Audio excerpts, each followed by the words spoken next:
Pagkakaisa at pagtutulungan sa oras ng sakuna.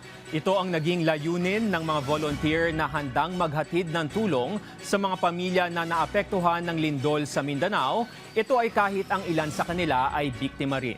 Si Israel Damaulao sa sentro ng balita. Matapos ang pagyanig ng magnitude 7.8 na lindol na nakasentro sa Maasim, Sarangani, nagkaisa ang iba't ibang ahensya ng pamahalaan upang agarang makapagbigay tulong para sa pagbangon ng mga residenteng apektado ng lindol.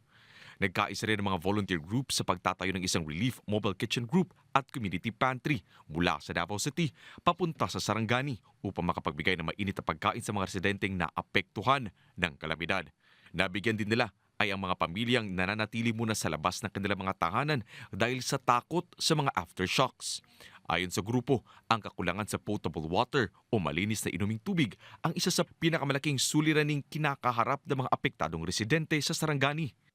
Ang pinakauna namin kailangan ay tubig and then rice.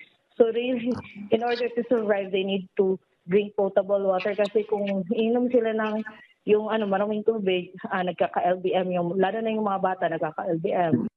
Isa ring pamilya mula sa Malapatan, Sarangani ang nagbigay ng tulong sa kabila ng matinding pinsalang sinapit ng kanilang bahay dahil sa lindol. Ayon kay Cherry, isa sa mga volunteer, nakita nila ang matinding pangangailangan ng mga residenteng labis na apektado ng sakuna sa pamamagitan ng pagluluto at pamimigay ng pagkain sa mga nangangailangan. Nag-initiate yung family namin na kahit affected po kami, kahit paano naman po, meron naman pong kaunting magbubunot. Nag-initiate kami sir na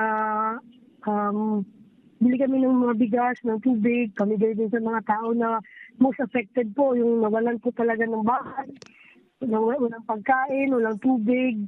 Para sa pamilya Kubrador, mas malakas ang pagkakaisa at pagtutulungan kaysa sa mga pinsalang idinulot ng kalamidad. Israel Damaulao para sa Bayan.